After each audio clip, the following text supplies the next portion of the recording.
m'appelle Safi Denjanatenen, fondateur du collectif Zanakenlal. Donc le collectif est né en décembre 2015. Ça a commencé durant Tanatrash où il y avait beaucoup d'ordures dans la rue. On s'est dit on va photographier ça.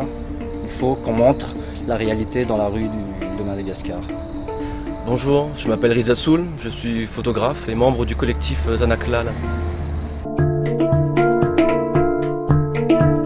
Effectivement, nous avons décidé de réaliser ce reportage en novembre. Donc, nous étions en pleine préparation de la francophonie.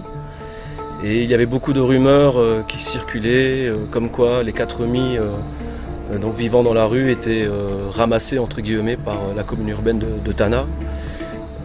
Et en fait ces rumeurs se sont avérées vraies vu qu'il y avait des photos qui circulaient sur les réseaux sociaux. Et donc avec Safi, nous avons décidé de voir par nous-mêmes qu'est-ce qui se passait et éventuellement prendre des photos. Et donc nous sommes allés dans un centre d'hébergement tout récent qui se trouve dans le quartier d'Issouch, dans le centre-ville.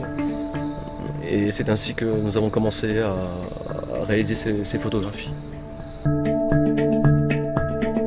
Les 4 Mis sont un sujet que Zanakenlal en a tient à cœur déjà.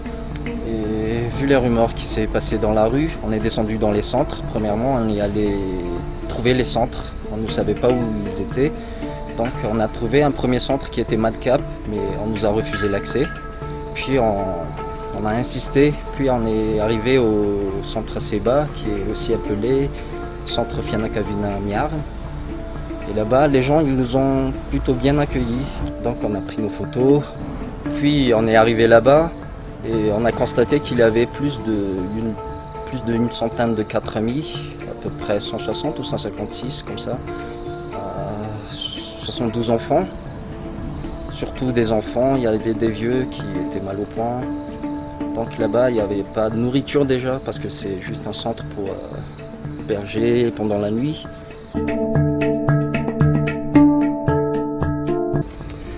Donc en fait, sur cette série de photos que je présente, j'avais décidé de travailler au flash. Non pas seulement parce qu'il n'y avait pas beaucoup de lumière, c'est vrai dans le centre, mais c'est parce que je voulais aussi utiliser vraiment un flash frontal très dur qui marié avec le noir et blanc pouvait dramatiser un peu plus la scène. Donc sur la première photo, c'est une photo d'un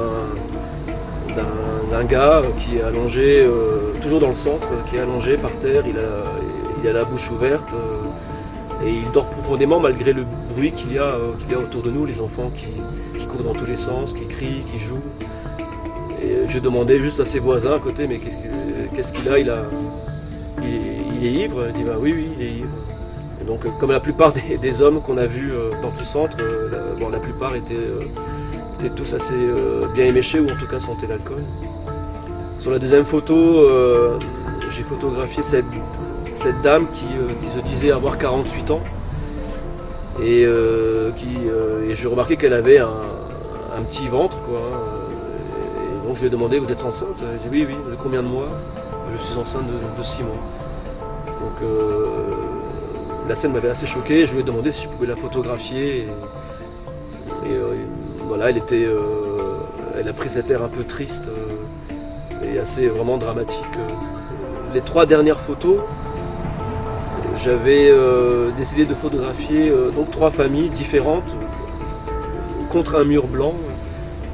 Ça donne un effet un peu studio dans la photo, mais l'idée est de montrer voilà, différentes catégories de personnes dans ce centre. Il y a un père de famille avec son bébé de 8 mois, si je me rappelle bien, en train de manger. Il y a toute une famille, que des enfants, avec cette petite fille, avec son chapeau qui est assez, un joli chapeau de campagne. On dirait qu'elle venait de faire le marché. Enfin, c'était assez bizarre comme situation. Et qui me regarde, je l'ai surprise contre ce mur blanc avec le flash et on voit que son air complètement étonné. On voit ces 3 jeunes. En fait, ça fait déjà longtemps, depuis le début de notre visite, qu'ils couraient après moi pour que que je les prenne en photo, et à chaque fois j'étais occupé à discuter avec d'autres personnes, et puis finalement ils m'ont pris par le bras, ils m'ont dit allez tu nous prends en photo maintenant.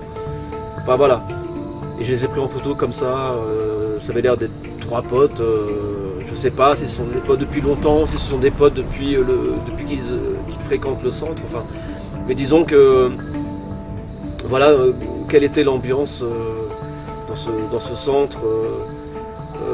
On sait que ce sont des gens qui... Il y a une forme de solidarité, on dirait, un peu artificielle, mais et on sait que la vie dans la rue est très dure et que ces gens-là se battent souvent. Beaucoup de gens sont blessés, dû à des bagarres de rue. Mais voilà, en tout cas, l'ambiance que j'ai voulu retranscrire avec ce procédé. Donc, pour ma part, j'ai utilisé du flash. Dans mon style, en fait, j'utilise beaucoup de flash pour vraiment dramatiser le scène et diminuer la lumière ambiante pour vraiment voir le sujet, qu'est-ce qui se passe. Et pour ce reportage, j'ai vraiment choisi plutôt les émotions. Donc ma première photo, c'est une dame qui m'a interpellé et elle m'a un peu raconté sa vie, qu'est-ce qui se passe. Donc elle a dit, la vie elle est injuste, moi je viens d'Abadjak, les gens ils m'ont transporté en camion et tout. Elle a pleuré. Quand je l'ai pris en photographie, elle a vraiment pleuré. C'était vraiment touchant pour moi. Et ma deuxième photo, c'est une photo que j'ai prise en février. Donc c'était une photo après que la commune est passée brûler tous les maisons en sachet des Katmi dans des environs d'Ambouzatouf. Donc d'ailleurs c'est le reportage qu'on présente là, ça date de février, on a suivi ça. Et puis il y avait le ramassage des Katmi qui ont fini dans le centre.